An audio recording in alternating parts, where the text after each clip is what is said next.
All right, y'all, before we start, because some of y'all be tripping, under the advice of counsel, I got to add that the views, thoughts, opinions that are expressed on this podcast are mine and mine alone. They do not represent my employer. All right, let's go. Because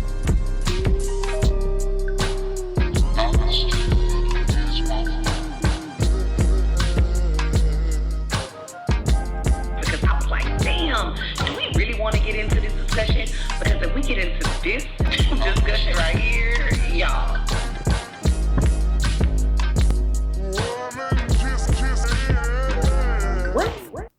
All right, y'all, we are back with our teacher happy hour. Summer's out, school's out. No, summer is in, school is out. We are back for part 2.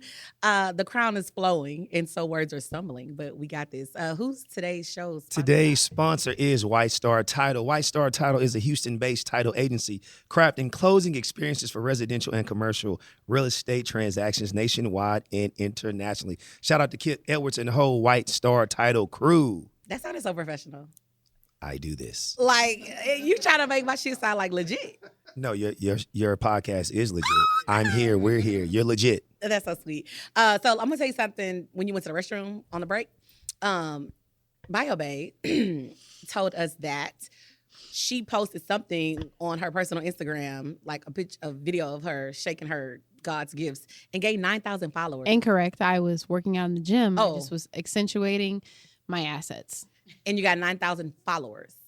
9,000 new followers. 9,000 new followers overnight. Men are visual. Men are visual. We like it. So is that what I need to do to... Girl, you're going to get 20,000 with that ass. Is there a reason why I have not? Because, I try not to show my body off on that social media. Because, first of all, my mama be watching my social media and she don't play. My granny was sick. Oh, my mama don't play that. My granny was sick. But, like, if I said, hey, I'm going out and I put on a dress with, like, you think that'll give me followers?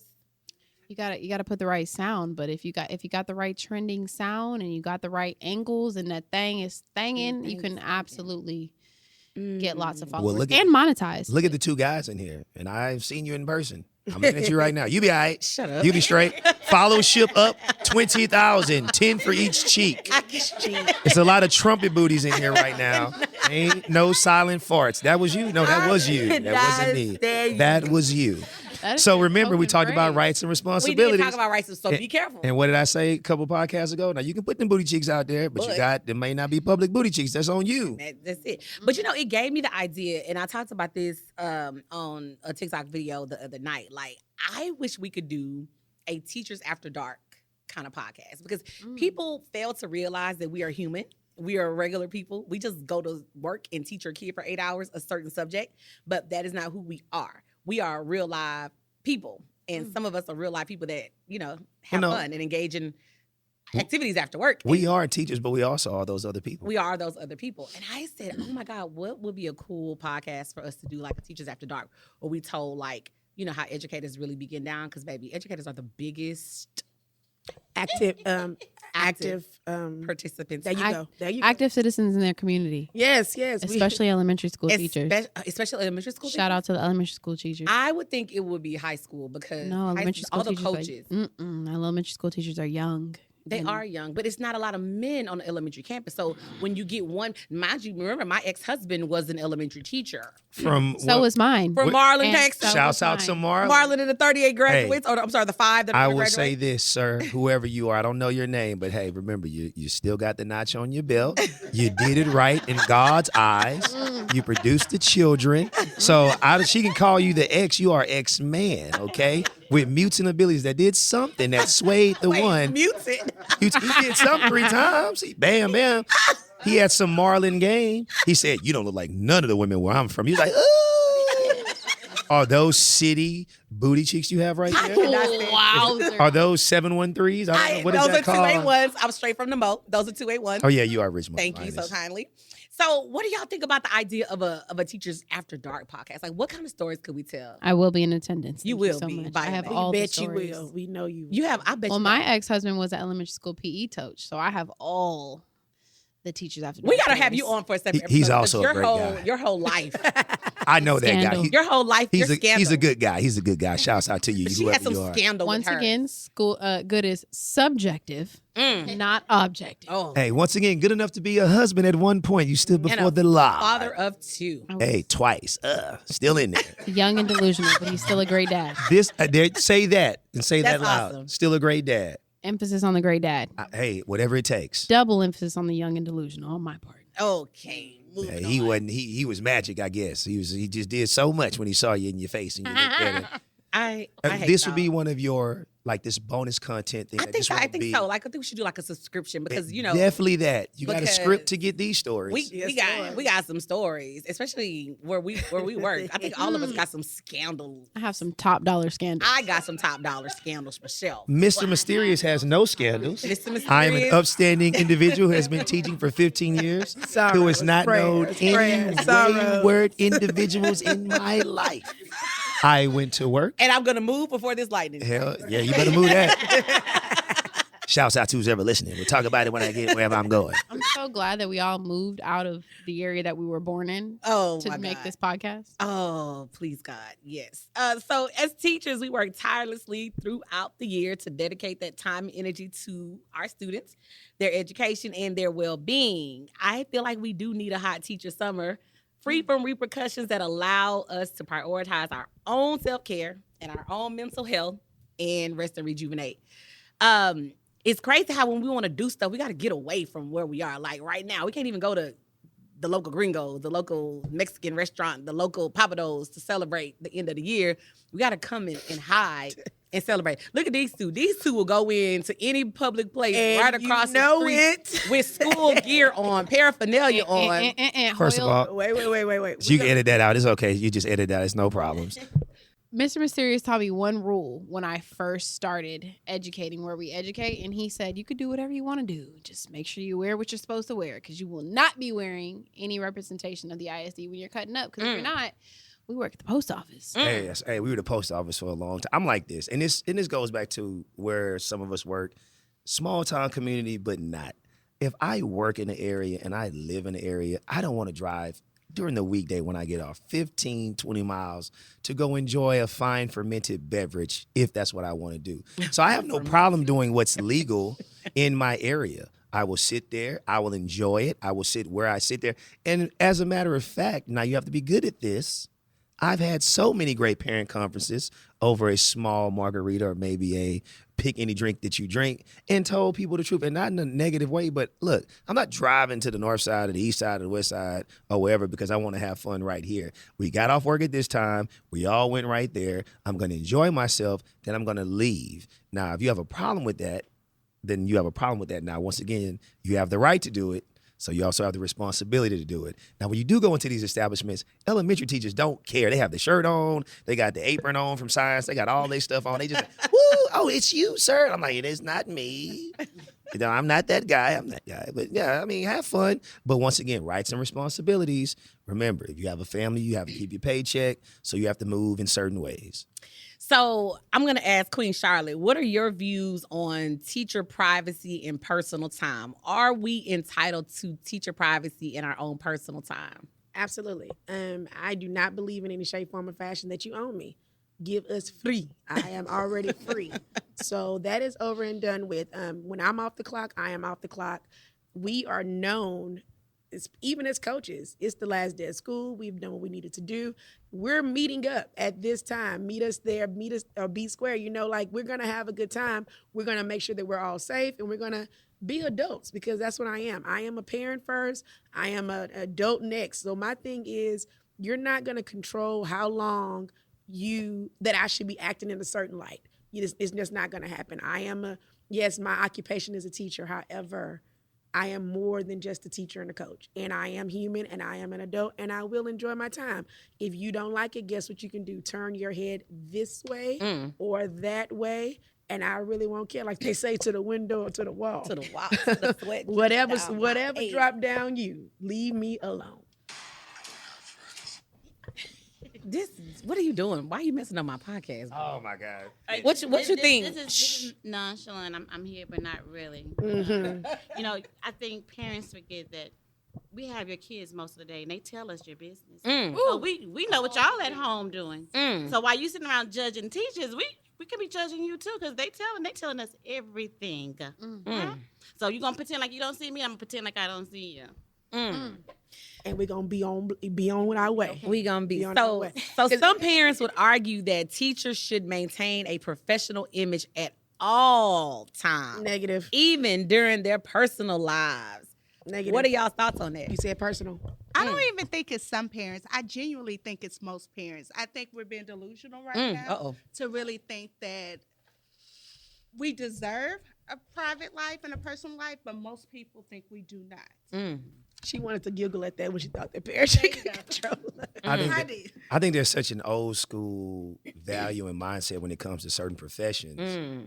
And we have one of those professions. I remember when I was younger and I saw one of my teachers at Astor where my head almost exploded. Not the Astro. Yeah, it was like Chappelle Show. Show me your face. You want to see? I was like, oh my God, what are you doing here? You're not at home in the closet waiting for Monday to come out and teach me stuff. So I think when you are in your community, if you are enjoying things, hey, you know what? This is who I am. You know, oh, hey, you're in front of the cigar store next to the store where we go shop. Yes, and what I'm doing is absolutely legal. And I had no problems with that. You know, if you have any questions, you can always email me or whatever the email was. You can talk to me right there. But I think Talk to me right there on my personal time. I'm out there. Hey, what's up? How you doing? Yeah, that's who I am. I think it's kind of levels to that, because when I'm out, I'm out. I'm out. Oh, no doubt. Like, I don't. I'm cordial. I'll speak. I'm like, hey, what's up? How you doing? Yeah, you want one? Come on over here. I already know what you drink anyway. Your person told me. Your little one told me what you do. Do you think it has anything to do with the fact that you are a man? Absolutely. Now, I will say this, 7% men, maybe 1% African-American and brown. I do have a lot of, I would say, leeway, and I get definitely treated different because I work in a field full of women, and women treat women differently. They treat men a different way. Women do treat women differently. Let's not even, that's a whole nother, save it for the next podcast. Because I'm about to start an argument right now about how y'all act. We don't want no smoke. No, it's very true. I mean, even when I was a sub in the elementary school, I had the run of the school as far as what I could do, even as far as discipline. It was like, send him to that guy. And I'm like, I'm just a sub. But they were like, yeah, but you are the straight one at the school. I was like, well, it's cool. The whatever. black man. Well, it's just, especially in elementary, there are not a lot of us in elementary. That's why if you're a man and you're in the teaching profession, you're going to get a job. You're going to get it. And you're going to get some ass if you're I a didn't man say on all the elementary that. campus. Well, I did. shall not confirm nor deny. Teachers after dark. Teachers After Dark. Save it for Never the- had eye candy at any school I was at. No, but since you left, there is one that has caught my eye, and I am so in lust. My sister has him. He is a social media star himself, but we are not going to say that name out loud. You spoke of the know who rules. you are. Oh my God, he's so high. If you're listening, you seen him? if you're listening, hey babe. He's okay. She says he's okay, but I think he's like, baby, what's up? Mr. Mysterious, you made a mention about like old school rules for teachers. Do y'all remember there's this old had like 20 rules of what the rules for teachers. And it came out in like the early 1900s. Teachers should be this, teachers should be that, teachers should be that. Can we truly, based on those rules and the things that people still believe about what teachers should do, it says something like teachers should not get married. It was some crazy ass rules. But based on those things, can we truly separate our professional lives from our personal lives? And then should we always embody the role of an educator even when we are off duty? So, you know, the biggest thing that affects me outside of the classroom when I'm teaching, I have a very, I'm always aware of peanut butter and peanuts. That's the biggest thing ever. I go to buy something, I'm like, wait a minute, I can't buy that. That has peanut. I'm like, wait a minute, it's July, I can buy that. So it's more of That's crazy. that 'Cause really we does can't affect take me. anything into our You even know. eating peanut M&Ms. Oh, they have the signs everywhere. Allergic to stuff I never heard of. So that really, I mean, I'm like this. Just be cognizant of what you do. And I'm not worried about those old adages of what a teacher should do because that's probably going to be cultural bias. And I'm not a Jedi. You know, I'm one person not to do anything. Gender bias, of course. So once again, I get it. And you know what I learned from kids? I learned that even no matter what kind of family background they come from, they have values and things set up in their mind because they'll say, hey, you have a son, how long you been married? I'm like, I'm not married. They're like, what do you mean? You have a child? I'm like, well, you come from a single parent. But they are already have these things in their mind that this is this, that is that, and it may be old, but they still remember it. And these parents still probably, I guess, believe it in some weird way too. Absolutely. I definitely think the parents believe in it as well as the students. I think I was so shocked when I moved out that way, where kids were just like, "Oh, so you don't have anybody?" Well, I have people, guys. People, they don't like to hear that. I'm not alone in this world. But even the adults even treated me like that, as if like I had all these extra time because I didn't have little ones. That's true. What you My got, toxic trait when it comes to grown adults in my personal businesses, I like to catch them in their own personal business and then subtly include it in my email. That way you know that I don't think you want any further correspondence outside of my 9 to 5, because I'm not the one or the two. You are so petty in your emails. I have had the pleasure of proofreading and toning down some of your emails before you sent them off. You remember when we did that it was an old R. Kelly TikTok when R. Kelly was trending. Okay, guys, I'm just saying R. Kelly, the song was trending. I'm about to say, hey, whoa. I'm just saying the song was trending. And what was it? Real gangsters moving silent. And I was saying, but can I get a silence? But what about a silence? silence? Then you said, man, this is a bull, and we closed the laptop because that was me telling her, like, if a parent says something to her in the email, this girl is the clapback queen. She is ready to clap back. Now, I am the clapback queen myself, but I do it in such a English teacher way. They be trying to test my gangster. That's why. And she does it in a straight up science teacher way. Like, bitch, this is what it is. And that's why I send my emails straight your direction before I send them out. And I have every time. I have to soften them up so they can go out so that she doesn't end up in HR. We all don't need to end up in HR. Thoughts. So y'all remember, I don't know who said it. You're a sports guy. Who said that? I think it was Charles Barkley a long time ago says, I am not a role model. Was it Charles Barkley? It was Charles Barkley. It was Charles Barkley. Beyonce also said it. Beyonce said she was not a role model? Not a role model. She's not here to parent your children. So here's the deal. Being a role model is like having a nickname. You don't make your own nickname up. You know, LeBron James didn't call himself the king. They called him the king. You know, if you are Stinky Pete or, you know, whatever, when you're little, you know, in our community, you get a nickname because, hey, man, that's Stuttering James. We had a guy named Teefus because he had buck teeth. That was his name. But you get a nickname. So. Is a role model a nickname? No, it's not a nickname, but I'm not going to go. I can believe I'm some kid's role model because I get that they look up to us, but, you know, I'm not going to say I'm the role model. It's something that's bestowed upon you. It's something that's bestowed upon you, like greatness. I mean, because we all have fallen short of the grace of glory, whatever you want to say, because some people might say, oh, you're a role model because you do this. And some people might say you're not because of the same thing. So being a role model is being a role model, you know. Do you want that title? I don't mind that it. Bestowed on you? I don't mind it. I'm a black man that teaches school. I get it. I look like somebody's uncle, somebody's brother, somebody's cousin. And there's not a lot of us. So, and even in the interaction with the kids, I have to remind them, but not take it for granted, that they're like, yo, what's up? And they want to come and give you the dap. And I can't deny a kid the dap and the cultural connection because I'm tired. Because I'd been outside for 4 periods, or I had a bad day at home, whatever. So I don't mind that. I know that comes with the career I've chosen. Anyway, what were you saying? Oh yeah, do you remember that TikTok that we made a while back? Whenever it had a group of us all together, and then the comments on it were like, "Wow, I've never seen teachers that look like that all together. Do y'all really have that at y'all school?" Yeah, I remember that. And so you don't really get to pick and choose who you're going to be a role model for, because a lot of people don't have that diversity in their school. And so when you have that, especially if you grow up in a certain type of household, like those kids cling to you, and you don't have that option. So so what he was saying, like, you don't get to pick and choose if you're going to be a role model or not. It just kind of happens. What you got? No, I was just saying, I don't think teachers choose at all. Once you become a teacher, you are a role model. And once again, this podcast is brought to you by White Star Title. We are progressive. We are proactive. We are people powered. White Star Title for all your real estate and title needs. That was so professional. What you got, Beaumont's Finest? So I feel like parents feel like teachers don't have flaws. And so it's kind of like hard sometimes because, first of all, I wasn't born a teacher.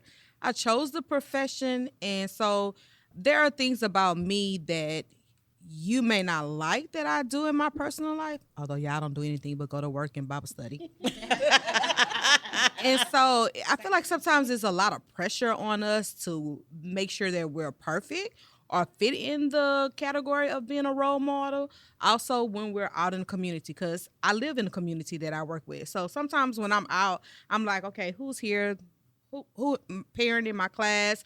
Let me tone it down a little. So sometimes I think about that, but then I also think about like, this is who I am. So I try to portray who I am in the classroom and also the classroom.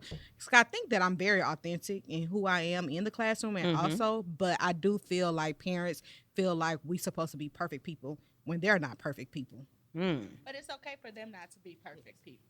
Yeah, absolutely.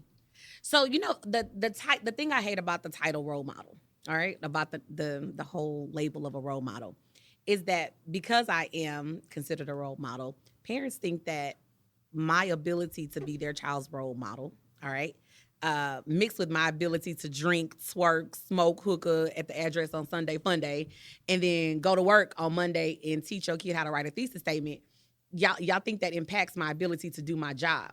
And so I hate the title role model because they hold you to these such high expectations, and they feel that because I do this on Sunday, I'm incapable of doing my job on Monday.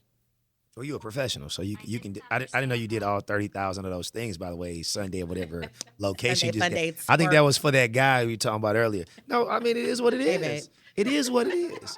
Hey. You are you know what? Being a teacher and being in any profession, a role model. Sorry, she's refilling drinks. I had the Crown Pineapple, please, and thank you. There's a lot of shameless plugs for that. No, that is. Oh, that is. And those are free. Those are free. No. Those are free. So I would liken it like this. Like, if you have 5 uncles, you have an uncle that has done everything. And they can be role models, and they can be a role model by showing you what to do and what not to do. You may have the uncle that made it. You may have the uncle that's been to prison. You may have the uncle that's been out in the streets, been in the game, maybe been at the location you were talking about earlier, twerking with you or dancing with you. So when I look at teachers and people in my profession, I'm like, okay, every teacher in the building is needed. They are a role model for something. They are modeling a role for something. The teacher you think that hates your kid for whatever reason, that kid needs to experience that teacher because they're going to experience that person in life. The person who's very strict and you got to have this and this is how that works. That is somebody they're going to meet and have contact with in life. For one of the people at our table, her first name is whatever, but she don't play. You're going to have that person in the real world. So yes, everybody's a role model, and they need to experience all these people. Now, what judgments you put on teachers, that's on you. And what do they say? With every expectation, you have disappointment. That's why they say never meet your heroes. If you love Michael Jordan, don't ever meet him, because when you meet him, if he's not the top 10 things you say he is, then you're going to be disappointed in your hero. I don't know if this is another podcast topic, but is it about their not liking your weekend activity? Or is it that they more don't like you being their child role model, or their child liking you more than their child like them as facts? Babe, that's all of it. Was that subjective or objective? I don't know. That's a you. And I think personally, I'm going to answer that question from my experience and something I experienced a couple of weeks ago. Thank you, baby, for the refill on my drink. It's a lot of drink in this cup, though.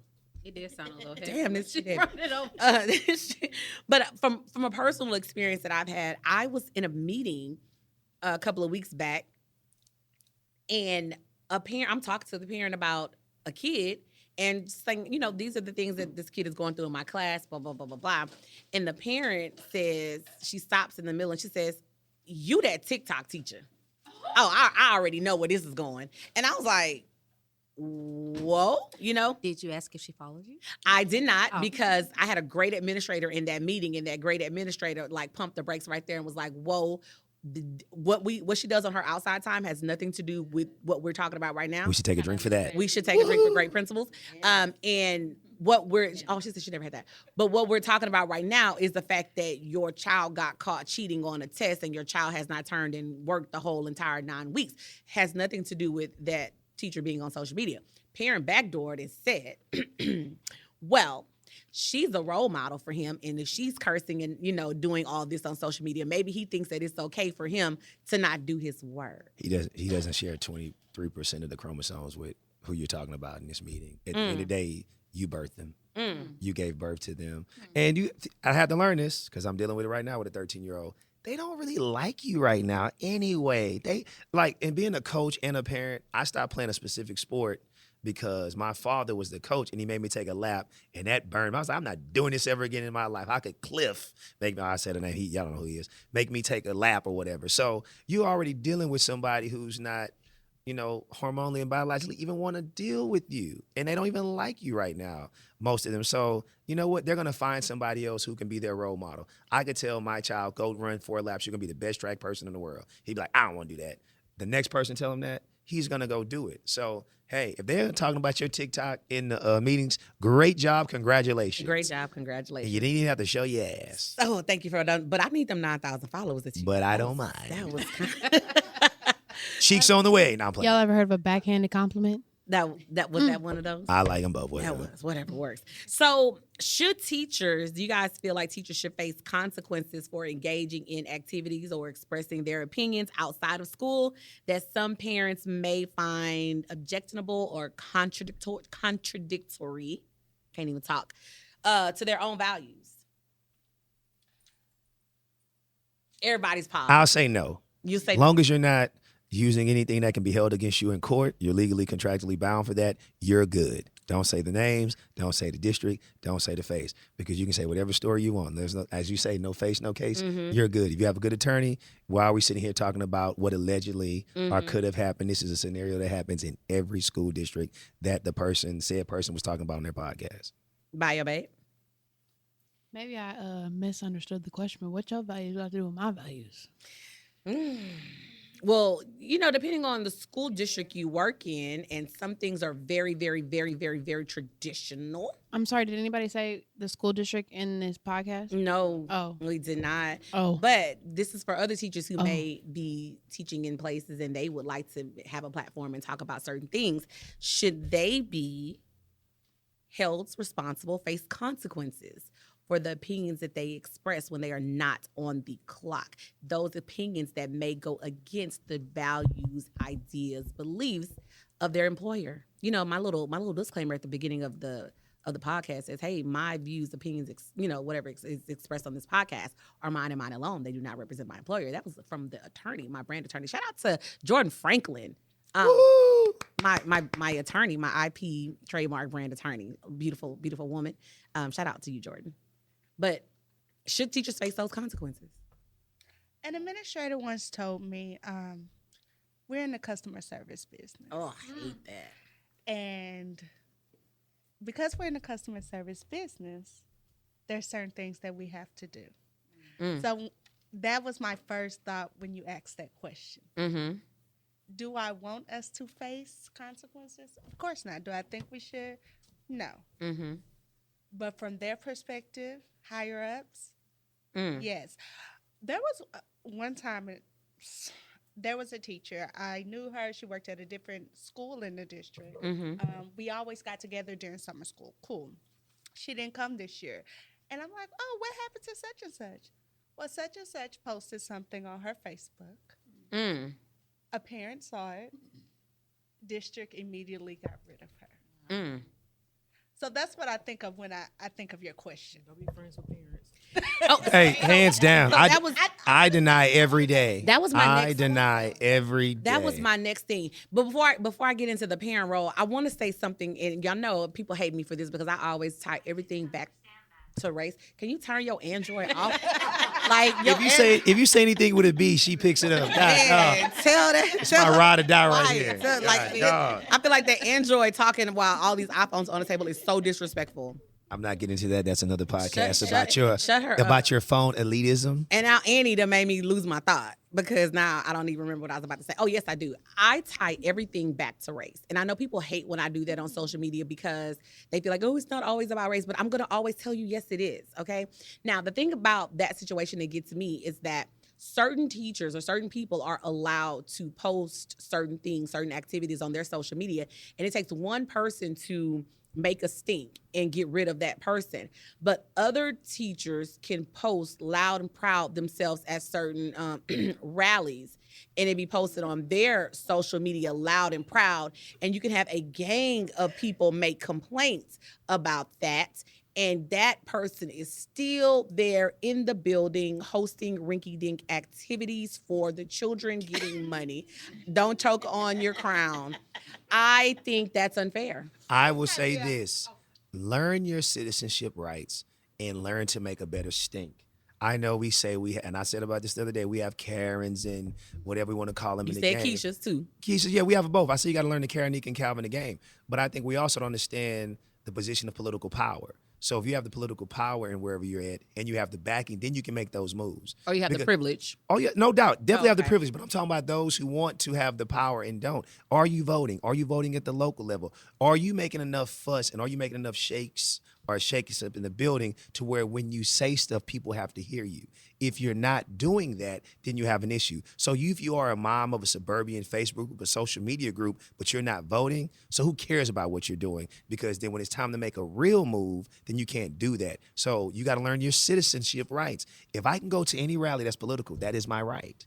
If I want to vote for that person, that is my right. So they can easily defend, hey, why are you mad? That is a presidential or whatever kind of campaign, whether it be mayoral, whatever. So I understand why that person doesn't get moved. We all understand that, but where's your political and power backing when you go to make that move? Are you more concerned about what we're doing at the dance or what people who are representing you are doing out when they're out there? If you're more worried about the dance and what direction and what decorations are, then you have no power in this game.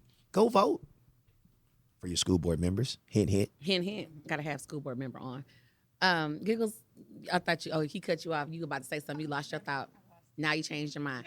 So you brought something up, Giggles, about not friending parents, which brings me to my next question, getting into the role of social media and its impact on our privacy as educators. How do y'all navigate the challenges of maintaining your privacy on social media? I know that's a hard question for me to answer. How do y'all maintain your privacy on social media? Everything is private. Your settings, you adjust your settings. I'm screening everybody who send me a friend request. I don't know you. Let me see how many friends we had the same. I don't know them. Don't worry about it. Delete, block. And I don't befriend anyone that I work with unless I've seen you be a troublemaker too. So if I've seen you break the rules, I know you're cool. Okay, I can add you as a friend. But currently at my campus now, I'm not friends with anybody on Facebook, despite the requests that I've gotten so far. I deny, block, ignore, like I haven't even seen it because no, I don't need you in my business. So I am Facebook friends with my principal, but I worked with my principal previously, and we became Facebook friends after I left that school. But we are still currently Facebook. But also, I post things that I won't be ashamed of, or I post things also that Everybody head went down at the table. I just want y'all to know that. I don't need everybody in my business. What are you doing? Like when I'm doing wrong, I don't need you in my And business. smelling good doing it wrong. Okay, I don't need you in my business, or I don't need you to be saying I'm a teacher. So when I'm doing wrong, I'm not for to publicize it. Absolutely not. I'm the Tupac of posting because I'm gonna post Dear Mama and I'm gonna post all kinds of stuff. Yeah. Sometimes But- I want to post the bad stuff. But Live your profile. I would definitely, I'm like this, and I've known people that want to be my Facebook friend for like 20 years, and I'm like, nah, because I know how you move. And if I do the one wrong thing that slights you, all my past posts are coming up, and I'm not fooling with you like that. When I used to work in radio back in the day, the first day they bring you to the room, they say, don't do these 25 things. And I go, cool, I ain't gonna do it. As soon as I got in the van with the guy, he goes, brother, you a wolf? Or not? I go, what you mean? He said, let me hear you how. I said, what's up? He said, we got to do all those 25 things. He said, because I can't trust you if you don't do. He said, don't talk to the girls at the club. Lies. We're going to do all that. Don't get your friends in. We're going to do all that. So once again, it's common sense and understand. If you slight somebody and they have access to whatever you put up, they can use that. It's easy to screenshot. It's easy to save. That's a real big thing to do. That's why whenever I go to an event, I'm like, I will tell people, As soon as I get in there, you have my consent or you don't have my consent to take my picture. I'm big on that. I am so big on that. I'm like, what we doing? Like even how we do here, no face, no case. I'm like, hey man, what y'all doing? Why we doing the whatever that in and out, once all that stuff? Where my face at? Okay, I'm out of there. Cool. I'm not in that. I turn everything off. Yeah. Always in incognito mode. I think that's how we are so cool. Every time we do our activities, even if they're here or at my house, I think that level of privacy and respect is already stated when people walk through the door. So people feel comfortable coming to my backyard and hanging out and doing things. But I like the thing about the trouble, because I am not rocking with you if I have not seen you commit a crime or we have not committed a crime together. Bio Babe, I'm looking dead at Bio Babe because Bio Babe and I have done some shit. Hold on, disclaimer, not real crimes. Not real crimes. Not real crimes. That have fun outside of work. That's what we mean. I have done no shit. You have done all the shit. That's so funny that you said that, because I remember when I first joined the team, you were celebrating your birthday. And so you came to me and you invited me. I was like, oh, okay. But I was sitting in my head like, I don't know if I'm going to go to that. But you never gave me the address. So I was like, okay, cool. So then later you were like, the team was trying to fill you out first. And so I was thinking in my head, like, I'm trying to fill them bitches out too. No. No, you did not tell her that. I don't even remember it. You did not I tell don't her even that. recall that. See, she be making up shit. All right, Lil Wayne. Me and Beaumont Finest used to work at another location, and the rule was this: is invite only. So we would test each other. I would invite, let's say, Giggles. I say, hey, don't forget we got the party going on tomorrow. 7. We had an issue about party. We're not telling that story anyway. I'm like, yo, we have a party going on tomorrow, Saturday, 7 p.m. I know you're gonna be there at 9.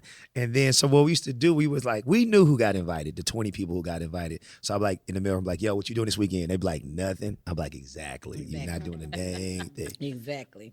Yeah, they were so inclusive. Oh Lord, this group is too, but they're a good group. I love them. How did you feel? I'm sorry. So how did you feel when you got invited into the fold? Like, how did you feel? Like, oh, I made the cut. Oh, We call ourselves the coalition. Oh, the coalition. I didn't feel any type of way, and I guess probably because I've always had great relationships with people that I work with, and mostly all of my. I have been at 4 campuses, and I have friends there that have become family. They are great. You know, I don't think they compare to my other family. I know you talking about the first one.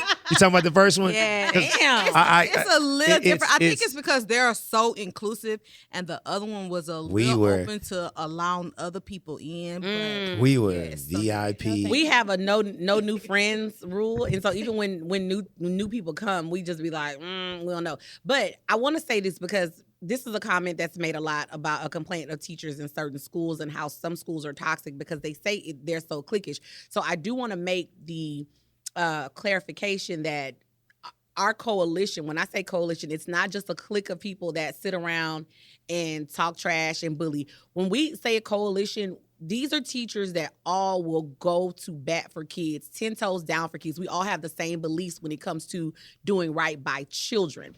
And so there are people that you may work with that may not hold the same beliefs as you when it comes to kids. I know that every single one of these people sitting at this table, and those, even the ones that couldn't be here today, we doing whatever for kids. Damn the job, damn whatever. If it means doing the right thing and making sure our kids are treated fairly, especially our Black and brown kids are treated fairly, we go on the bat, we gonna take the hit. And so these are teachers that all think that way. So don't want y'all to think clique and coalition and bully, even though Bio Babe said I was a mean girl to her when she first came on. Don't you start your shit.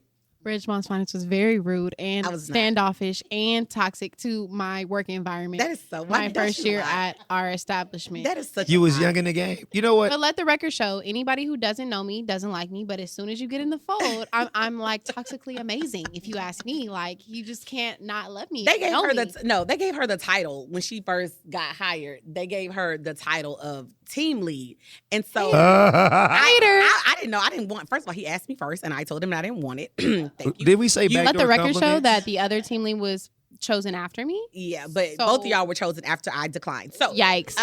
But who ended up my co-team lead? Who was it? Who was it? Who was it? Me. Oh, but what happened was I'll never forget this day. I'm old. I'm much older than Bio Babe. I was sitting at my desk minding my black ass mom of 3 business after work, okay? Minding my business. And she probably had sent out a couple of emails that I didn't pay attention to because I had a lot of other things on my plate. How many? Several. I don't know. Who cares? So I was sitting at my desk. It was after work and it was very quiet. And I had some peace and quiet to do some, lesson plans. And I was working and she comes to my doorway because my door was open. She has the stankest ass attitude. And she says, we're supposed to be in a team meeting right now. And I looked up at her from my desk. I never stopped doing what I do. And I just gave her the upwards eye look. And I was like, okay, and it was that I didn't like the way she approached me. And so she's going to hang on to that. Is this another Android interrupting my podcast? Oh, here we go. And so she did not like the way that I said that, or that fact that I just didn't jump up and say, yes, ma'am, I'm on my way to this team meeting.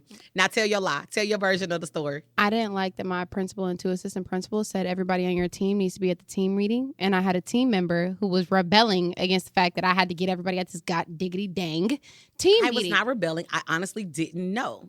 You didn't know after the multiple emails? Because maybe I didn't read the multiple So emails. I came as an in-person reminder to graciously But you were very rude and you were stank. Can I Rude interject? rude is what? Objective or subjective? Subjective. Oh. And now y'all are sitting here on the podcast. We are. Look at this. Big sister, little sister. And I love she it. calls, we talk at like 4 o'clock in the morning. Regularly. You know, So- when we start talking about cliques, I always say this. At our first school that we worked at together, and you were probably 3rd generation.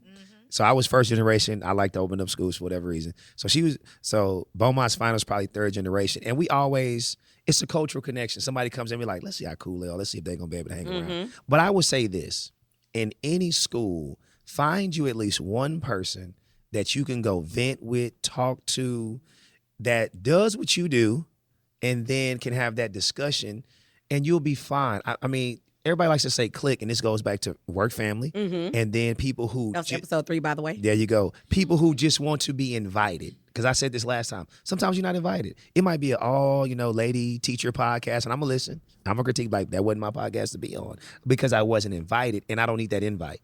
So some people get mad because they never had the invite. But if you're not in this circle, it's okay. There's a school circle.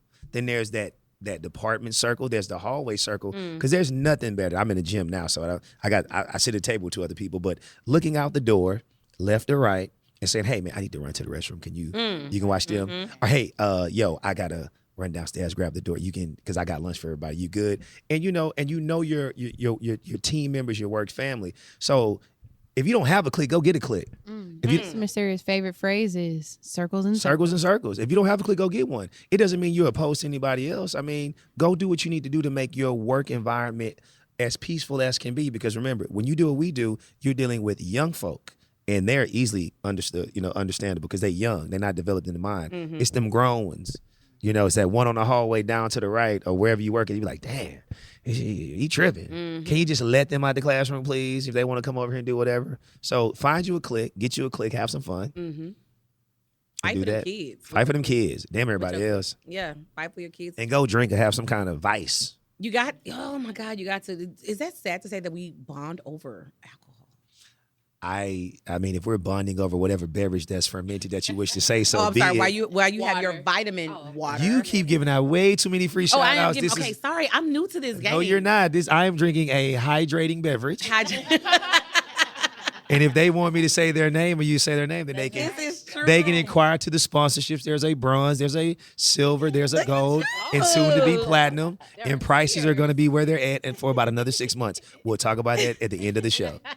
Oh my God. So not that you're taking us all the way off track. I have to say that Mr. Mysterious has made me step my game up, I guess, because being his experience and being in radio for so long, he has like really put me on the game about the things that I needed to do and has been an amazing advocate in helping me do so. There are your flowers that I did not give you on episode 3. I appreciate that. Let them grow. Let them grow. I've just given them to you. But let's go back to the topic. Have any of you ever had any parent complaints about your online presence?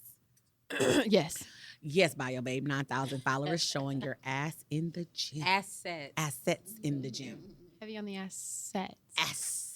They heavy. They are. What are Nice. some of your complaints, and then how have they been dealt with by your superiors, higher ups?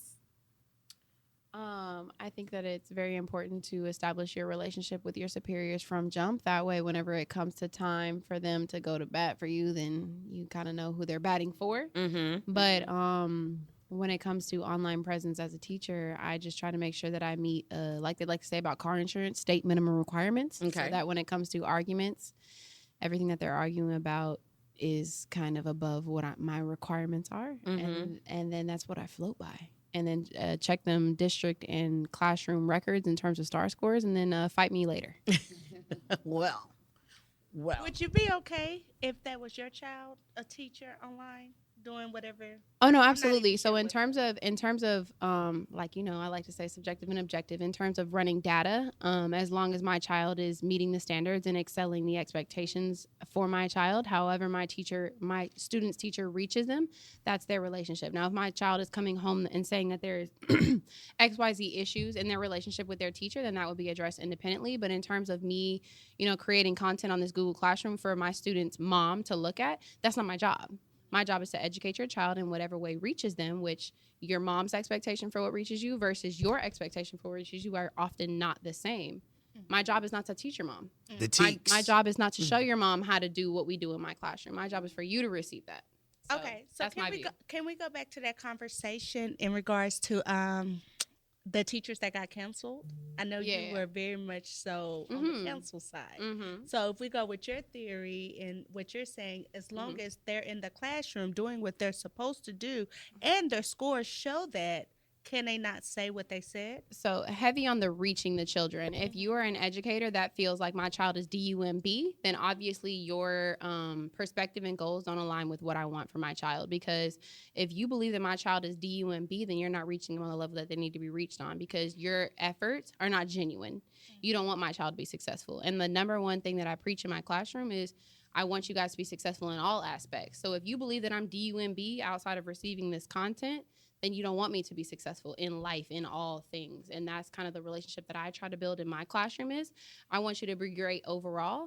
And part of that is receiving this content and understanding it. And that's a part of, you know, building relationships with your kids, because the students want to perform a lot better for teachers that they like and that they have a relationship with than those teachers that are just trying to, you know, load that content on you. And I think you're DUMB, but I'm trying to do what I have to do. Amen. Do you think that's a disservice to kids? As far as they're building the relationship so they can do better for people they like? Because we know as adults, when we get into the workforce, that doesn't always happen. And you still have to do your job. I think that in being a teacher that tries to build those relationships, I also provide outside opportunities. So at my school, I provided a career day that had like lots of different career opportunities, and then also allowed them to build those relationships with people that are in the workforce so that they have it on both ends. But I feel like regardless of what happens after you get out of high school, I want you to know that you have somebody that cares about you and wants you to be successful. So when you're in my class and you're young and then you get to that upper level class and you're like, Miss, I don't know what to do. How do I apply for scholarships? How do I apply to college? How do I get a job? You feel comfortable coming back to me and knowing that this is a safe space to let you get whatever you need to get. And that has happened to me more than once. Amen. So let's talk about the kids, right? So we know that parents have seen us on social media. And I think if I were to answer the question that you guys just asked, because I have a life on social media, I understand that they can be two completely different things, right? I believe that my son's algebra teacher can be very much capable of teaching him algebra Monday through Friday and leaving and going to the cigar bar on Fridays. Shouts out cigars. Going to Carol's on Saturday nights. I'm saying I did another freebie. It's okay. Right? Shouts out to you. All right. So I believe that person is capable of doing those things. And even if that teacher got on social media and had a personal life and a personal opinion about certain things, I know that has no impact on them teaching my kid. Now, when you get on social media and you start insulting kids, you start insulting their intelligence, you start insulting their disabilities, then that's a totally different thing. Then, like Bio Babe said, I know that you don't have my child's best interest at heart, and then that's what I'm going to call your social media into play. Sorry. No, you're good. You keep going. We'll discuss when you finish your statement. Now, I'm gonna say for a teacher like me, because I can sometimes ride the fence, right? Depends on the topic that I'm discussing. Now, I receive a lot of my backlash and support when I make videos about special education and accommodations and fighting for rights and students using their accommodations and parents appropriately, adequately advocating for their children. But I'm never going to insult a child. I'm never ever going to insult a child. If we go back to what we actually discussing at the core, it might have been on the part one of this that we're talking about. It was teachers and their former teacher friends who are now comedians, right? And the person who made the statement was a so-called comedian. So-called comedian. So here's what we're talking about now is responsibility to your career. And if you are a comedian, and I'm not, want to be my greatest jobs, funny is anything. So when you have that platform, like you tell us, we have to make sure that you know what you say is you are responsible for the podcast. So they should have better editing. So if let's say I come on here next year, now I'm this guy, I'm the comedian teacher man. I have to make sure that I'm cognizant, I think that's the word, of what I say, because I can't have you lose what you have. Absolutely. Because I'm making my statements and I'm going on what's funny. Because believe me, funny is such a great dark thing. A lot of stuff that's funny is from the darkest place in the world, especially our culture, what we say. And I mean just life in general. Y'all looking at the screen? Oh, yeah, that is something. Wow. That's for Teacher After Dark. That is for Teacher After Dark. Back here, she over there. Hey. He got some something on the TV. Got some cheeks on the TV. Whoa. I'm like, hey, everybody. Whoa. Around. So, What is that? so I think that goes back to this. We're getting caught up in the war of the game. What is that? What are we looking at? What are we looking at? Huh? It's a Kid Cudi video? No, it's a movie. Oh, it's a movie. Kid Cudi has a movie?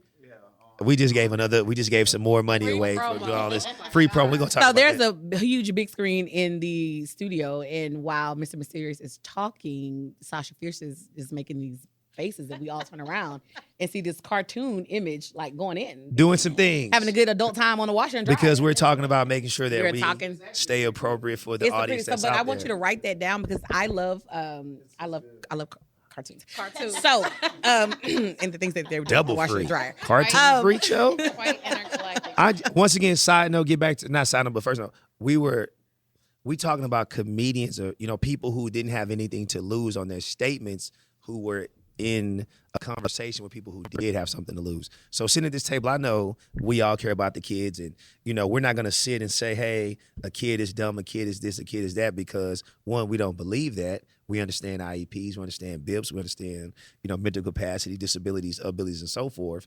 But people who don't function in that realm anymore are gonna say what they need to say on social media to get their follows up. To get their, people who are watching the video. So if I had something right now, and if I knew I had this one joke, and I have many that I will not say, if I had that joke and I knew it would hit and I would get all the follows, I'm like, let me do this, and then now you lose your stuff. Yeah. Because I made some weird or some dumb comment about something and somebody got offended. Now, I will say this about podcasts and radio and anything you choose to listen to. You made that choice to listen to those people speak. So you have also the responsibility as somebody who's choosing something to realize what you're choosing. So if I go to Ridgemont Forest Finest podcast, I might get 99 episodes of everything I like, but I may not like the 100th episode about what coaches, what they do and how they choose athletes. You chose me. You chose this. I gotta interject. It's your stuff. Interject all day, every day. I'm still respectful of my guests because I appreciate. No, it won't hurt my feelings. Grateful for I'm just you. trying to get my flowers. You already got them. I got them. Damn, I got them. Trying to get twice. I'm waiting on mine though. All right. So here's my thing, and this goes back to knowing your who. We always say that. It's the big teacher phrase. All right. When I've had several people reach out to me and say, hey, I want to be a guest on your podcast. And I'm like, oh, okay, that's cool. Tell me about yourself. I'm kind of uncomfortable because I don't know you. I have to truly vet people that I know are going to come on here because at the end of the day, this is my name. This is my career. I am, unfortunately, still in the classroom. So I'm not one of those people that have used my platform to pivot into other things and has gotten out of the classroom. I'm still in the classroom. So when I have people on, always my friends, and I say friends because you guys are my friends, because I know that at the end of the day, you have my best interest at heart. You are not going to jeopardize what I'm trying to build by saying anything that's going to cancel me before I even get a chance to get off the ground. And I think it's very important when you have guests on your podcast, you can't just have random people on your show because they have a high following. Because at the end of the day, this is what people are trying to do. People are trying to use you Okay, you may have a following in real estate, and I may be a teacher that's trying to pivot into real estate. So I'm gonna have you on my show, and then we get to kill two birds with one stone. But I may not, my beliefs and views may not align with your brand. Okay, and then that one opportunity, you said 99 shows prior to that one show about coaches, that's gonna kill the whole 99 episodes that other people were tuning into with that one person that you had on. So I think this comedian, because this teacher comedian that said that, has his own podcast. And because his own podcast was growing in popularity, these people decided that it would be a good idea to have them on their podcast. Because at the end of the day, guys, okay, I just want everybody to understand how the social media thing works. Everybody trying to get a coin off the next person. They're all heavily monetized. They're all brand deals, sponsorships, all these things. So let's not double dip into the pot. And so that's what they were trying to do. But the brand that y'all established prior to that, and there had been some conversation prior to this about some off-color things that they've discussed when it comes to certain topics that they've talked about. But you have to be so super careful about what you say and who you allow on your platform to say it. You share your platform, people, you have to be ready for the risk. That's why you have to vet them. I'm never going to have anybody on here who I don't know and who I don't trust to, make sure that I'm able to pay the mortgage for my children. So all correct. You are responsible. I agree. I agree with everything you said. Can you give a shout out to our sponsor one more time? Yeah, I'm going to give a shout out to White Star Title. Once again, speaking of real estate, for all your real estate, international, local needs, not only just real estate, but also title. So make sure you check out Kip Edwards and White Star Title. Thank you so kindly. One more question, or maybe a couple of more before we get out of here, because it's the happiest of hours, and we have other places that we want to go and be happy to. I know you got a gig you got to go perform at. Sounds good. Sounds good. So Miss Mysterious wants to shout out to everybody out there. Thank you. I finally got my flowers. Woohoo! You got your flowers. We appreciate you. Everything you do. Thank you so kindly. I appreciate everybody. We will see you. Let me go back to Bio Babe, because I always call you Instagram baddie. Okay. Now, so let's talk about how it is when you are an educator who is trying to pivot to other things, other careers, other side hustles, and you have to leave your social media open for those things. So let's say you have some teachers that are workout influencers or fitness influencers, okay? You have teachers that are models. You have teachers that are entertainers, performers, or whatnot. Everybody's trying to do their own thing. And in order to gain traction to that page or to that field that you're trying to, get bigger in, you have to leave your page open. There have been times when students have found pages. How do you navigate that? Before I make my spiel, I would like to let the record show that Bio Babe is also a baddie in real life, not just on Instagram. She is. But in addition to that, I think that I have 2 careers and a side hustle. And so when you're looking at your Instagram influence, you just kind of have to weigh the pros and cons of both. So whenever I was just an educator, my Instagram was private because I had kind of had really just one negative experience with having my Instagram public. Whenever I first started my side hustle, number 1, which ended up being my, primary source of income, I was not required, but it was important for me to include my personal phone number on my social media, which makes it really sticky because if the kids have found your social media, now they have your social media and your phone number. But it was important for my career to have that out there for the people that needed it for the right reasons, right? And it got me into an interesting situation. It got us into an interesting situation. Yeah, because I came to you looking for what am I supposed to do? Well, I think when you first got that stalker call, that stalker call tried to reach out to you using my name. Oh yeah, I forgot about that part. Yeah, we both had to go fill out a police report and.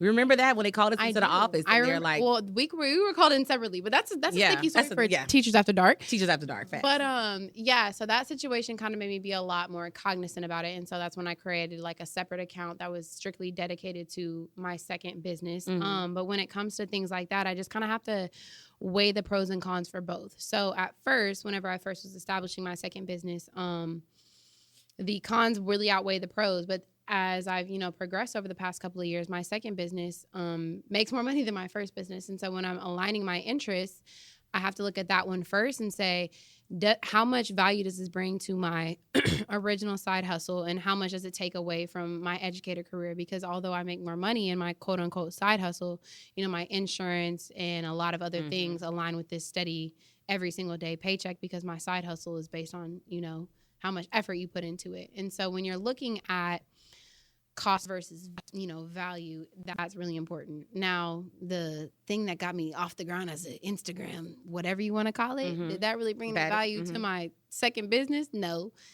But I think it did. I mean, my second Wait, my second business is real estate. Your second business is I real sell estate. houses. But I also believe that because of the following that you gained from showing assets when you decided to start this new business, that brought some of those followers over to that page. Yeah. And then you have people that are, some people that think like this, that, oh, I just want to buy my house from the beautiful person that's a teacher and a fitness influencer and all of these things. So I think it does help. I think it does help. Yeah, I would agree with that, but heavy on the like weighing the costs. Like, you know what I'm saying? So when it comes down to like your social media influence, I think you just have to weigh it. Like, let's pretend like I post one video and it's kind of like, ooh, is this a little bit too much? And then somebody sees it and they're like, that's way too much. Like, are you willing, like, what are you willing to do? You know what I'm saying? And that's kind of what I have to, you know, look at every single day. A lot of the educators here have said, oh, my stuff is private and I vet everybody. Well, my stuff is public and I don't vet anybody, but it makes me money in other fronts. So I kind of have to think about. So teachers that have your settings on lockdown, do y'all have any other things that you're trying to do that are outside of education that would impact your career in education? Possibly. No.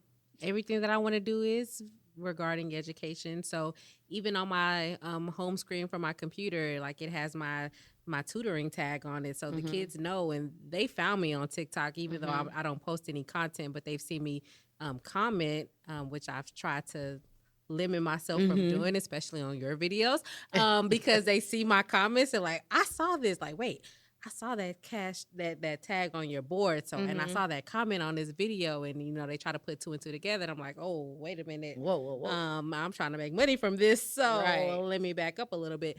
So no, but I don't try to do anything outside of education. So I try to keep it kind of PG. What about you, Beaumont's Finest? Or you have any other? Girl, no. A lot of your survive with this career. No. But you do a lot of service in the community as well. So I feel like some of your things have to be open, because I think you show a lot of what you do in the community. Okay, so I have always been a safe person. I'm kind of a rule follower. And so and I think it's from growing up in the hood and seeing products of the hood and saying, hey, I want to do things differently. So I always have approached things differently. And also coming from a single parent household and saw the struggles of my mom, I didn't want her struggling more or having to deal with things because of the things that I'm doing wrong. So I've always have been a rule follower.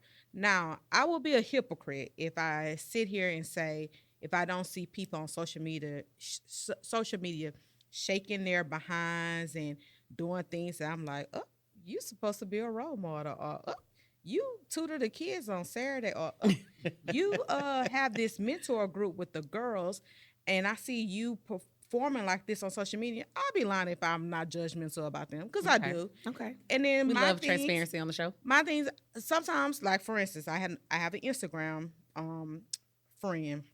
I know her personally in life. Some of her pictures, I'd be like, oh, wow. She need a, close friends on Instagram? I'd be like, oh, she need a close friends on Instagram page, because where she doesn't post quotes and pictures of her children. We want to see T&A on close friends. That was a slug at Bio Bay. I'm just trying to say, if you're going to call me out by name, because we discussed this previously as to why. Sorry, Beaumont's Finest. So I do think that there should be some limits on how we portray ourselves on social media, especially if we are mentoring kids. I do think that I'm someone's daughter, I'm someone's sister, I'm someone's aunt, I'm I'm someone's godmother, and I have my godchildren are at the age where they may have a social media.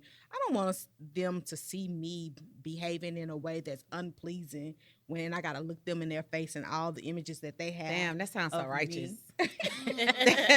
like, I'm on her side. oh, I feel like I'm catching strays here. Like, My students, you know, I can't tell my students at school, you need to behave like a young lady. That's not the way. You should have these boys respecting you and your body, and then I'm over here carrying on social media. But you grown though, and they're not. Mhm. Ooh. But I'm still, there's just a sense of respect, and them, I want respect from them, and I'm gonna give them respect. I don't want them to see me, I don't have rhythm, and I don't. well, that's what it really is. Then that's what it is. Probably 'Cause if you had some is. rhythm, then you wouldn't I mind don't have shaking your rhythm ass. or booty. Neither. Oh, so see, I that's think what it is. it probably is. Well, there it is. Is that? Is that? I think I probably, if I was fine like you, I think it probably be a little different. Thank you. But I So just, doesn't have rhythm for the record. I don't have rhythm. Thank you for the record. but she got that body though.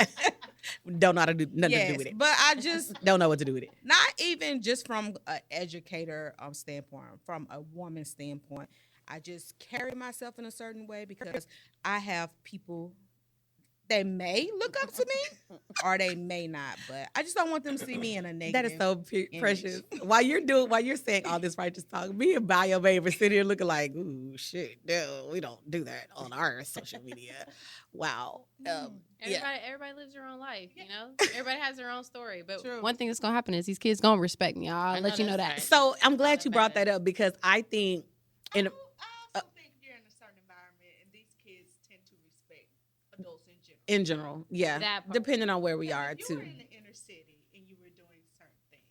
But I've been in the inner No. city. The respect you get in the classroom Is- is established in your classroom. Yeah, and I think because as my social media pages have grown and continue to grow in number, it is impossible for a kid not to see me at some point come across their For You page. I hear that all the time. And so from day one, I say, hey, you gonna see me on social media. Mind your business. Tell your mama to mind her business because that's what I do when I'm off the clock. I am not contractually obligated to you guys when I'm posting things on social media. And who I am on social media is who I am on social media. When I'm in this classroom and we doing this ELA work, we getting this ELA work in. This is what you need to be focused on. You don't need to be focused on me. Your mama don't need to be focused on me. This is what we need to be focused on. But I also find that because I'm outspoken on social media, I got one of the sweetest goodbye letters from one of my seniors that just graduated last night. And she told me, because of you, I started a Black club. I can't remember what she said the name of the club organization was at her high school. I started this because of you. I plan on going to college and starting these things. So I think that although my presence is, bold and sometimes challenges the norms of what educators should be and should say on social media, I feel that I hate go back to the role model thing. I am kind of being that. So students are watching, but I've also gotten so many compliments from my girls about how bold, how outspoken, how I'm living out loud, how they wish they could be like that or how they want to be like that. So I don't necessarily think it's a bad thing. Now on TikTok and on my social media Instagram page, I try to keep it. You're going to see me in a robe. That may be the boldest I'm going to get. I may I'm going on a date. I may show my outfit. But I don't post those things, this is my outfit, this is my dress, this is my teeth, this is my ass, on that. Now, my close friends, baby. As bold as you're Baby. trying to make yourself out to be, and I do think you are bold, you still have a line that you're not crossing. On my social media Yes. personalities, but on my close friends, and I believe that you are a close friend of mine, I am me on close friends. Students are not. That's what Oh I'm yeah, saying. absolutely. So on that part, you have to watch. But I've gotten some things where if I have on a dress, I'm going on a date.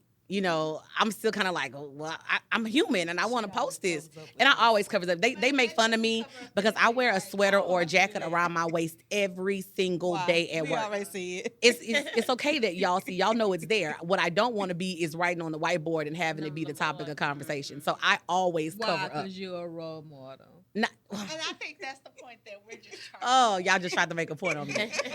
And I don't see where y'all think that I don't think I'm being a role model. I just don't want to hear the little boys. That's what I think of. I don't think of girls. Well, yeah. I don't think of, oh, let me cover up because I want to be modest and I just say, you know what? It's probably in my best interest to put a jacket around my waist every day. Or it's probably in my best interest to wear a long cardigan because we know that, and this is a whole nother episode, not only are Black girls' bodies policed in schools, but Black teachers and Black women's bodies are policed as well. We getting a time indicator from the producer, y'all. I think we're talking way too much. We done got all the way off topic. When posting on social media, do you think of your daughter? Absolutely. I always think of my daughter, and I think of my son, my boys too, because my kids are following me on my regular Instagram page. So that's why I have a close friends. So they get to see their mommy on her regular Instagram page, and then they get, they don't get to see their mommy on her close friend because their mommy is a woman. And I remind my kids of that too. I've always been a real ass mama, and I let my kids know certain things from jump. Like, hey, I know I'm y'all mama, but I'm a woman too. And so I'm no nun. I know I'm a teacher. I'm no nun. I'm a woman, and I'm going to have a life, and I'm going to live my life. And I don't let kids dictate how I live my life. I will respect you as your mother. And half of their friends know I'm on social media too. So that's another reason why those things I won't do, but out of respect for my children. Not because I'm trying to be nobody's role model, okay? Because nobody wants to hear, no son, I got a junior in high school. He don't want to hear how fat his mama ass is in the hallway at school. Nobody wants to hear that. So I consider those things. Okay. But that's about as far as it gets. She is a lot of students' role model, y'all. Sometimes they will be coming in my classroom and trying not do my work, but do her work. Because they know they better come in my classroom, my work. They know I don't play. I don't play. So we're going to wrap this up, guys. I appreciate so much y'all coming out and hanging out with me on the first day of y'all's freedom. Y'all got your freedom papers today. Y'all chose to spend the evening with me. Thank you for inviting me. I appreciate that so much. Bio Babe is going to come back because Bio Babe and I, we're going to discuss this Teachers After Dark concept. I really feel like we got something with that. We're going to discuss this concept. So I appreciate you ladies. Y'all know how much y'all mean to me as friends, as educators. I appreciate y'all so much. Thank y'all. Thank you again to our sponsor for today's episode. And that'll be a wrap. We'll see you guys next week. Thanks for joining us for our bonus happy hour episode. Flowers. I just gave y'all flowers. My sister, like some personal, my sister said she wants some personal flowers. So let's do the personal individualized flowers. Okay. And I really, because my sister wants them. My sister, the genius math teacher that she is. Thank you so much. Y'all, my sister has been sitting here recording videos and posting them in our family group chat of me saying how proud she is of me. And originally she was just supposed to come here for support. She was going to sit in the back and just support. But my sister is a shit talker like her big sister. And so I knew eventually she was going to grab a mic and get on it. And so I appreciate her support and her encouraging words. I always send things to her first before I say them online because my sister, even though she is the youngest of the children that my parents had, she is probably the voice of reason. My brother is more business-minded. My sister is the voice of reason. Like, this is practical shit. Let's do some logical shit here. Mm-hmm. And that's my sister. So I appreciate my sister. Bio Babe, I hated you when I first met you. Oh. I'm lying. I just said that to mess with her. Everybody hates me when they first meet me. You got to make it in the fold. You got to make it into the fold. But we have we had this amazing big sister, little sister relationship. I've talked to you off the edge. Don't make your sister jealous. She's going to be mad. She's not going to be mad. Well, first of all, I'm sorry to interrupt your flowers, but I'm already a little upset to hear that you're talking to her at 4 a.m. because that means you're not answering my phone call when I'm calling you. But in all fairness, when we're talking at 4 a.m., it's because she's called me for therapy. It's a crisis. It does not matter. When I call, I am your blood relative. You answer my call and you ignore Bio Babe. I am your real sister. She's in crisis mode, or she'll see me post something on Instagram or like something, and she be like, "Bitch, you up?" I be like, "Damn, well, I guess I am." And now. I know you are. And she knows I am because y'all not get up with the chickens, okay? And my partner here from my school 6-7 years ago, my partner, when I first got to this district that we were in, I was like, "Oh, I gotta do this the right way. I gotta do this the right way," and she was like, "Hey, we don't do none of that shit over here. Why you doing that? You working too hard." And so we're partners. We're both 8th grade ELA teachers. She's like, hey, chill out. You're doing too much. You're doing too much. You're making me have to do. They don't matter to them. They don't care. And I had to realize that. And so this woman, y'all, when I say we call her nonchalant for a reason, because she literally does not care about any anything. And so she helps me to calm myself down and not overwork myself, because once I saw that she didn't give a damn, I was like, I don't give a damn either. and she taught me that it's still okay to be great and not stress yourself. And so I appreciate that about you. Giggles. How much shit have we gotten into together being the mean, strict teachers on a campus? How many parent complaints have we had to fight through? We had a deposition thing we had to go through together. That's a whole nother episode. Like, man. Please invite me back for that one. Oh man.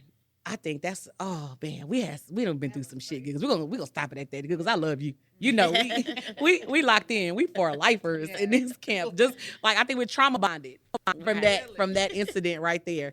And so, man, we gotta come back and talk about that. Cause hey, funny story. The wife wants to tell her story. Wow.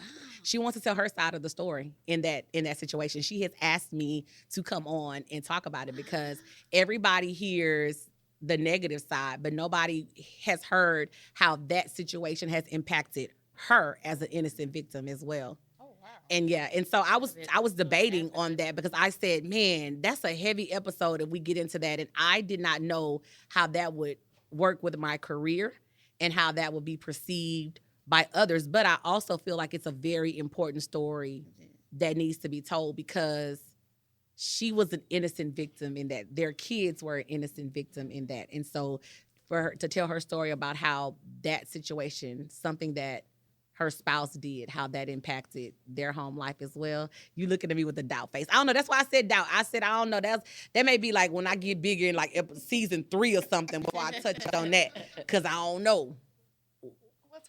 We'll talk off the mic, okay? We'll talk off the mic. Beaumont's Finest. Yes. Y'all, Beaumont's Finest was my child's 8th grade math teacher. And my babe, both of them. Oh. No, the other one may be coming up, but the middle. Oh, you all gonna be here. Be quiet. But she has so much. My child has always, and he's probably gonna kill me for saying it, struggled with math. That has not been his strongest subject. Now, English, reading, writing, he could write his ass off. He could read his ass off. But math has always been a struggle point for him. She was probably the most patient teacher that he had when it came to math. He had so much confidence in himself when he was in her class and he was able to do something. And even if he did something wrong, you were always like, I don't care what time it is, tell him to come up here and let's work with him. You were so patient with that, and I appreciate that. And then another thing about Beaumont's Finest, y'all, is that me and Beaumont's Finest going toe-to-toe with any advocate, any administrator, any special ed district personnel behind a kid. Like, we'll be the only 2 black women in these meetings on some nah, y'all on some bullshit. That's not what we finna do. And I greatly appreciate how she advocates for all students in those special education meetings. Love you, and thank you for inviting me and welcoming me into the inclusive group. The coalition. I know. The coalition. I love them. I love her kids. One thing that I tell her that I love that no matter what, when her kids see me or any teacher in the hallway, they always say hello, even if I'm not their teacher. And I think that's just wonderful parenting, because I have some students who I see every day and teach them every day, and sometimes they'll walk by you like you don't even know them. So that is wonderful. I love them and love her. I appreciate love you too, that. sis. I appreciate it. All right, y'all. So again, thank you for joining us on this impromptu bonus episode, School's Out. I hope you ladies have an amazing summer break. I'm saying that like we not finna be in the backyard drinking and carrying on sometime this summer. So I appreciate you all. I hope you have a restful summer break. Do not connect. Hope everybody put their out of office message on, so no parents email y'all talking about, some of y'all be connected to y'all phones. I ain't gonna say no names on this podcast. And I will be checking my email over the summer for gift cards in case somebody wants a grade change request. We do and those. other things, but yes. And other things. All right. So anyway, thank you guys for joining us on this week's episode, this bonus episode. We will be back on Sunday for the continuation of the pod. Thank you, ladies, and y'all have a great summer break. Thank you. Night.